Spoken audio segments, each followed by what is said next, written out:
नमस्कार दोस्तों, वक्त हो चला है शाम की सभी ताजा बड़ी खबरें जानने का। डालते हैं सुर्खियों पर नजर।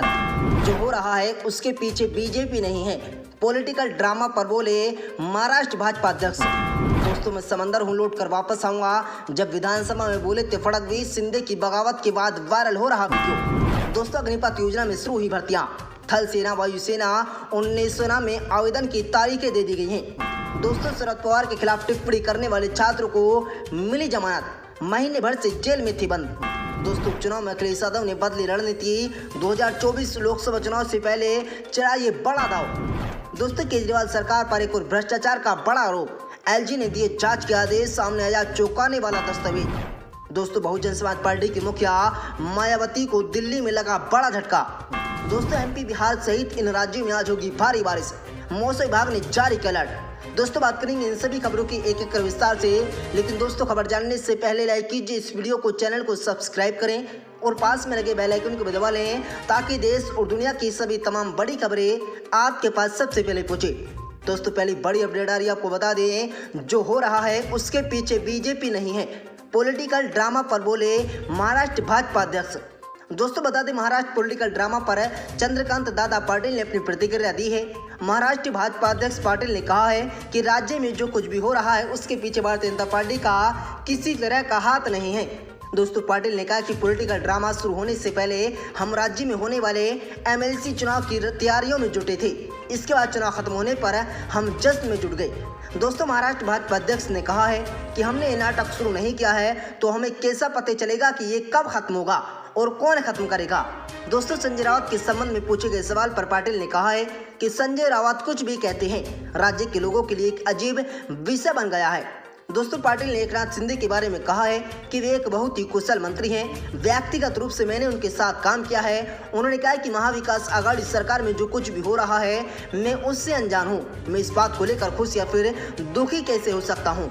दोस्तों, पाटिल ने कहा कि मैंने हमेशा कहा है कि ये उद्धव सरकार गिरेगी, जो भी विकल्प सामने आएंगे हम उस पर सोचेंगे। हमारे पास मास्टरमाइंड देवेंद्र फडणवीस हैं, किसी तरह का प्रस्ताव मिलने पर हम कुशलता से सोचेंगे। पाटिल ने भी कहा कि उनके शिवसेना पार्टी के कार्यकर्ता जानते हैं कि हमारे संबंध हमेशा से अच्छे रहे हैं। दोस्तों, पाटिल ने कहा कि बीजेपी को राज्यसभा और एमएलसी चुनाव के लिए निर्दलीय और छोटे राजनीतिक दलों का समर्थन मिला। हमारी जानकारी के अनुसार एकनाथ शिंदे और 35 विधायक चले गए। इसका मतलब है कि तकनीकी रूप से राज्य सरकार अलग मत में है, लेकिन व्यावहारिक रूप से सरकार बनाने में कुछ समय लगेगा। उन्होंने कहा कि अभी कुछ भी कहना जल्दबाजी होगा। हम फिलहाल इंतजार कर रहे हैं और स्थिति पर नजर रखे हुए हैं। अभी तक ना तो भाजपा की ओर से ना ही एकनाथ शिंदे ओर से सरकार गठन को लेकर कोई प्रस्ताव आया है, लेकिन राजनीति में अभी भी कुछ भी हो सकता है। गौरतलब है कि भाजपा और शिवसेना 2019 तक सहयोगी हुए करते थे। जब महाराष्ट्र विधानसभा चुनाव में एक साथ लड़ने के बाद दोनों मुख्यमंत्री पद के मुद्दे पर अलग हो गए। राजनीतिक गतिविधियां और हाई वोल्टेज ड्रामा के दोनों के बाद शिवसेना ने आखिरकार कांग्रेस और एनसीपी के साथ सरकार बनाई, जिसमें मुख्यमंत्री उद्धव ठाकरे ने महाविकास आघाड़ी गठबंधन सरकार का नेतृत्व कर रहे हैं। दोस्तों, अगली बड़ी अपडेट आ रही है, आपको बता दें मैं समंदर हूँ लौट कर वापस आऊंगा जब विधानसभा में बोले थे फडणवीस। शिंदे की बगावत के बाद वायरल हो रहा वीडियो। दोस्तों, महाराष्ट्र में सियासी संकट लगातार गहता जा रहा है। सत्ताधारी पार्टी महाविकास आघाड़ी के तीनों दलों का दावा है कि संकट का समाधान जल्द निकल जाएगा और सरकार पर कोई खतरा नहीं है। तो दूसरी तरफ भाजपा भी स्थिति पर लगातार नजर गाड़े हुए है और राजनीतिक गतिविधियों को लेकर पार्टी में उच्च स्तरीय चर्चाएं की जा रही हैं। दोस्तों, इसी बीच सोशल मीडिया पर पूर्व मुख्यमंत्री और भाजपा नेता का एक पुराना वायरल बयान हो रहा है, जिसमें अपने बोल रहे हैं कि मैं समंदर हूँ लौट कर वापस आऊंगा। ये बयान उनकी सरकार जाने के बाद विशेष अधिवेशन में उन्होंने दिया था। कई लोग तरह तरह के कमेंट कर रहे हैं। दोस्तों, डॉक्टर दर्शनंद नाम के एक यूजर ने लिखा है कि बाहुबली ने देश को सदैव आतंकी के साए में रखा है। बहुमत की बाहुबली, जिनके पास धन बल है, सत्ता का बल है, कुछ भी कर सकते हैं और कर रहे हैं। जन विरोधी नीतियां ला रहे हैं, विधायकों को खरीद रहे हैं, सरेआम एक समुदाय के लोगों पर हमला कर रहे हैं, यानी एक समुदाय के लोगों को टारगेट कर रहे हैं, उनके प्रति नफरत फैला रहे हैं क्योंकि उनके पास बहुमत का बल है। जय हिंद। दोस्तों हिमांशु कुमार गोडबोले नाम के यूजर ने लिखा है कि एमपी सरकार को स्तर नहीं किया जा सकता, कुछ अतिरिक्त मिलीभगत हो सकती है लेकिन इसे सुलझा दिया जाएगा क्योंकि एमपीए के नेता उन मुद्दों से भटकाने में अत्यधिक अनुभवी हैं। महत्वपूर्ण बात यह कि नेताओं को हमारे देश और जनता के विकास के लिए काम करना चाहिए और इन स्थिति पर ध्यान केंद्रित नहीं रखना चाहिए और उन्हें स्थिति पर ध्यान केंद्रित नहीं करना चाहिए। दोस्तों किशोर कुमार जैन नाम के यूजर ने कहा है कि विधायकों को खरीद फरोख्त कर सत्ता हासिल करने से कोई समंदर नहीं बन जाता, समंदर वो होता है जो जनादेश लेकर सत्तारूढ़ होता है। दोस्तों के लिए बड़ी अपडेट आ रही है, आपको बता दें अग्निपथ योजना में शुरू हुई भर्तियां, थल सेना वायुसेना उन्नीस सेना में आवेदन की तारीखें। दोस्तों अग्निपथ योजना को तैयारी करने वाले लेफ्टिनेंट जनरल अनिल पुरी ने कहा है कि थल सेना वायुसेना उन्नीस सेना में अग्निवीरों की भर्तियां शुरू हो गई हैं। ये भर्ती ठीक उसी तरीके से होंगी जैसे कि रेगुलर सैनिकों के लिए अभी तक होती आई हैं। दोस्तों मंगलवार को लेफ्टिनेंट जनरल पुरी ने सेना के तीनों अंगों के मानव संसाधन प्रधानों के साथ राजनीति में प्रेस कॉन्फ्रेंस कर प्रतिक्रिया से जुड़ी सभी जानकारियां साझा कर दी हैं। इसी दौरान थल सेना से edited general lieutenant general BC Bopanna ने बताया कि अग्निवीरों की भर्ती ऑल इंडिया ऑल क्लास के आधार पर होगी।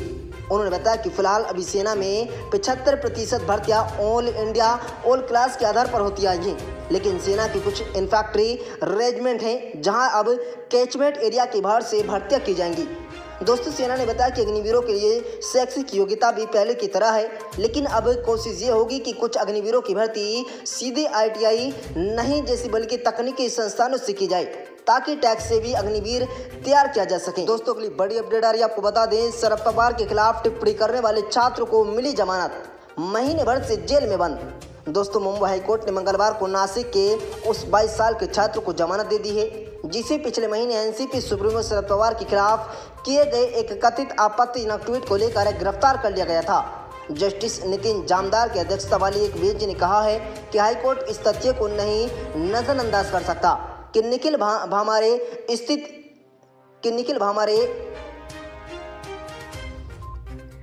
भामारे सिर्फ एक छात्र है और वे एक सोशल मीडिया पोस्ट के लिए पिछले 1 महीने से ज्यादा समय से जेल में बंद है।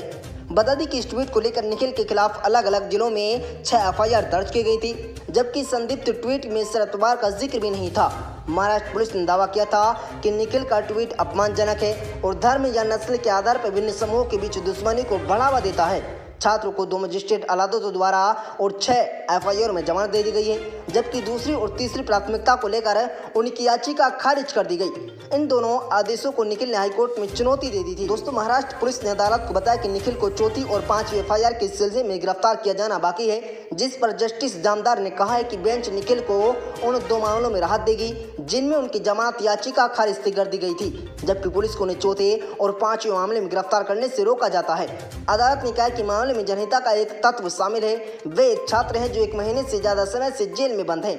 हम उसे CR नंबर 2 और 3 में जमानत देंगे। दोस्तों निखिल और नासिक रूप से उक्त ट्वीट को लेकर उनके खिलाफ शिकायत दर्ज कराए जाने के बाद 19 मई को गिरफ्तार किया गया था और वे तब से हिरासत में है।